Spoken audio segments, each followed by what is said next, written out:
Vennett states to the viewers that the world of banking is extremely boring. Things changed when Louis Ranieri created a plan for mortgage-backed securities to ensure bigger profits with lower risks, since everyone was paying their mortgages. This was big for bankers, up until the year 2008 when the global financial crisis hit. Vennett adds that a small group of individuals saw this coming. The next scene shows hedge fund millionaire Michael Burry in his office conducting an interview with a young analyst. Burry says his wife told him he needs to share more.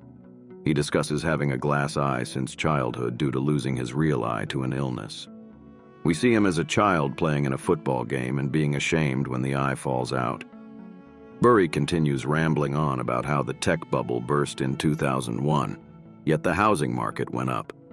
He hires the analyst on the spot and instructs him to get him a list of the top 20 selling mortgage bonds. The scene shifts to a counseling session where Mark Baum enters and takes over the session by complaining to everyone about an encounter he just had with a retail banker regarding his bank's overdraft policies and how he is screwing over working people. Baum despises people working in big banks, especially after his brother committed suicide after getting screwed over.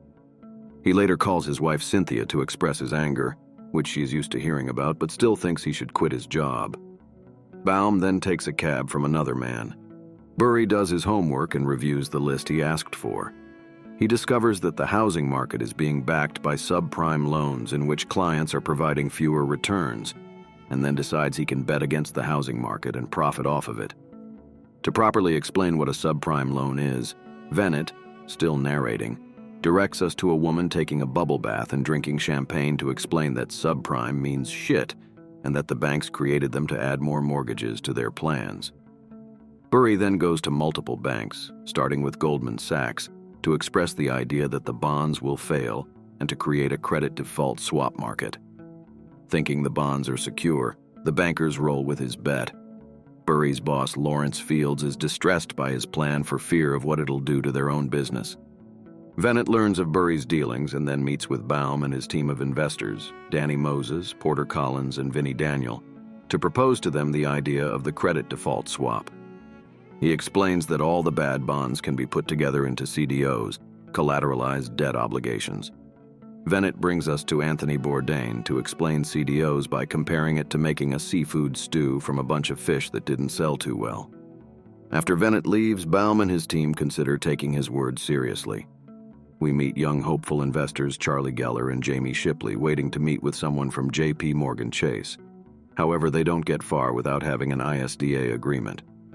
Discouraged, they then find a pitch from Vennett on how the housing market is a bubble, which Shipley states isn't a completely accurate depiction of how they found out about it. They decide to jump on the credit default swap bandwagon and bring in retired trader Ben Rickert to help them since they are too inexperienced to pull off the trades they need in order to profit from this. Moses and Collins go to a neighborhood to find foreclosed houses. They encounter a renter that worries about being evicted with his son. Moses and Collins enter a home with a past due notice paper in the kitchen, and then a home with an alligator in the pool. Burry is confronted by Fields for his betting, thinking that his plan will fail within 6 years. He and another investor demand their money back, but Burry refuses to give in. Baum and his team dig further into the housing market, meeting with a real estate agent, 2 mortgage brokers, and even a stripper to learn about what sort of loans are given to particular customers, leading Baum to realize that the market is indeed a bubble. By early 2007, it is reported that mortgage delinquencies have reached a new high. Baum and his team are told to give up their swaps by risk assessors. Baum has Daniel tell them to fuck off. The two meet with Georgia Hale, an officer for Standard & Poor's, and grill her over giving banks AAA percentages on subprime loans. She defends herself by saying the banks would default if they didn't get those ratings, and Baum criticizes her actions. But she fires back by noting that he and his team own multiple credit default swaps. Vennett tells Baum and his team to pull out of their trades, as Geller tells Shipley the same thing, due to mortgage defaults going up. Shipley and the team both express their respective negative views.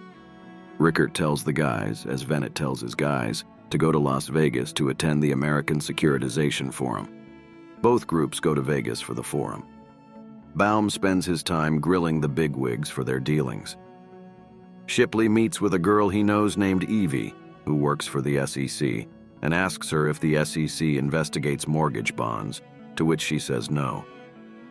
Burry becomes increasingly morose as he continues to learn that bonds aren't going down and that the whole system is fraudulent. Geller, Shipley, and Rickert then plan to short AA tranches. They make many deals with many bankers, but as Geller and Shipley celebrate, Rickert reminds them that eventually the market will collapse and millions of people will be hurt from it. The realization hits the two deeply. Baum meets a businessman named Mr. Chow in a casino and learns that he has created synthetic CDOs, which is a series of bigger and bigger bets on faulty loans. Baum slowly but surely realizes the economy is going to collapse.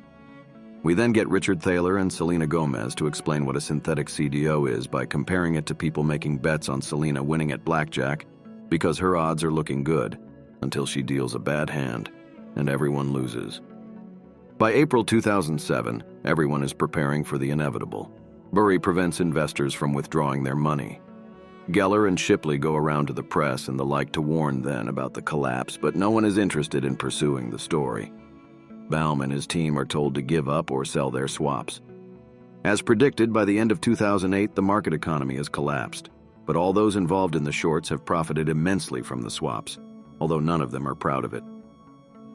Several banks begin shutting down. Burry retires, and one of his analysts takes a new job at a 7-Eleven. The man that Moses and Collins visited earlier is now living out of a van with his wife and son. Geller and Shipley have lost faith in the system. Baum mentions a bailout happening, which Vennett states is true, and that the banks saved their skins and blame the bad things on immigrants, the poor, and even teachers. Daniel then tells Baum that they should sell their swaps, but Baum thinks it'll make them as bad as the banks, though Daniel says otherwise. Baum then tells him to sell them all. The final text reads that $5 trillion from real estate values, pension funds, 401k, savings, and bonds had disappeared after the collapse. 8 million people lost their jobs, 6 million lost their homes, and that was only in the US. Mark Baum refused to say "I told you so," and his team continues to run their fund together. Charlie Geller and Jamie Shipley attempted to sue ratings agencies but were laughed out of the offices. Shipley still runs Brownfield, but Geller moved to Charlotte to start a family. Ben Rickert lives with his wife on an orchard.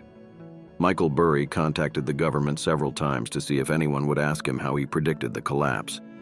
Nobody responded, but he was audited 4 times by the FBI. He now only invests in water.